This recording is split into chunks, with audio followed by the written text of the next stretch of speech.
My hair is way too frizzy.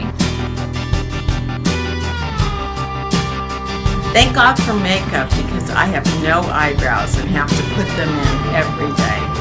And my nails, I have to get them done all the time so that I can be a lady. My nails are so ugly. I hate shaving.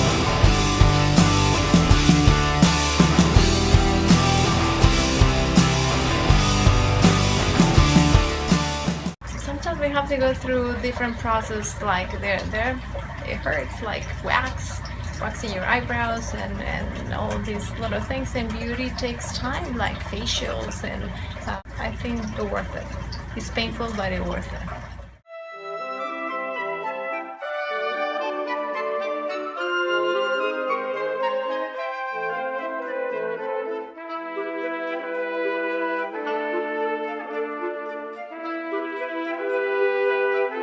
It can affect you in a negative way. I mean, always try to be the best and always on top of everything, but also can help you. Feeling beautiful can help you in a lot of ways as well. Like, I can give you a few examples. Like, I have clients in the past that were going through health issues, emotional issues, and just to feel themselves beautiful can really change their lives at that moment. Just to have a better attitude, feeling stronger in the spirit, and beauty can also be used in a lot of positive ways in your life.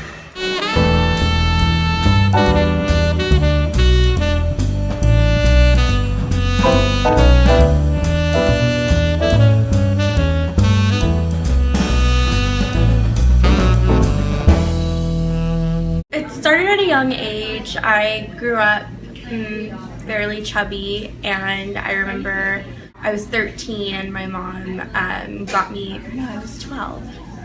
Was I 11? 11 or 12. My mom got me a gym pass and I had to pretend that I was 13, so of age, to get into the gym. And it wasn't so much to be thin, but to be healthy, because I was fairly overweight growing up. So that would probably be my first experience of it. When I was younger, I was always teased because I looked Asian and I'm Hispanic. And they used to call me Great Wall of China because my breasts weren't grown yet. I was only like 12 years old. My breasts didn't start growing until after puberty, after 13 years old. And I was called Great Wall of China. And I remember I would get sick, I would throw up because I hated who I was. I didn't accept who I was.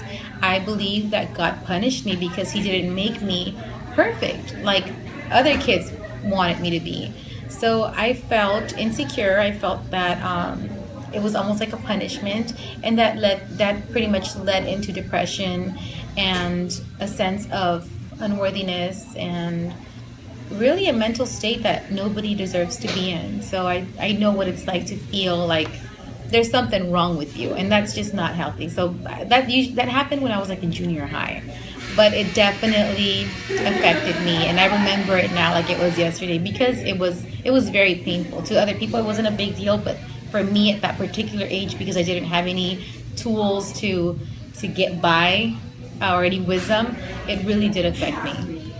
I think what made me lean more towards my image was, it's going to sound funny, but it was like the Olsen twins, because I grew up with them and they were always very tiny, you know what I mean? They always had great hair, their clothes was always great, really trending, and they're the ones who kind of like made me kind of want to be current with everything.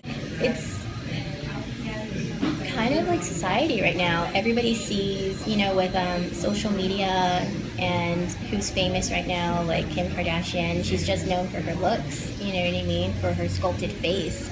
And it's easy access now for us to change our looks. You know, we can go in and get Botox, we can go in and get any type of plastic surgery and look exactly like who we want to look like. And it's just society nowadays. Everything has completely changed. Everybody's on TV. People are getting famous for just, you know, taking pictures of each other. So it's just different. I think the most important thing is to really compete with yourself. Always compete being better than you were yesterday. Don't ever compete with the next person or the popular person in school. It's understandable because that's how we've been we have been brought up or domesticated, but it's really important to just look at the positives that you have. Bring out the beauty that you have.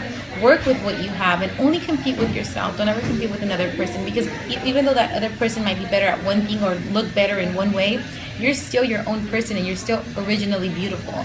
So I think what I always like to say is we're all perfectly imperfect and it's okay. So it's important to just really compete with yourself and be the best you can be and not really focus on what's around you. Just be realistic about where you can get and what you can become. Just stay true to yourself. As long as you love yourself and you have confidence in yourself and you're doing things to work on yourself, I mean, you're gonna feel beautiful and great, and it doesn't matter what size or, you know, just if you have gray hairs or whatever, just as long as you love yourself, then that's all that matters. It'll show on the outside.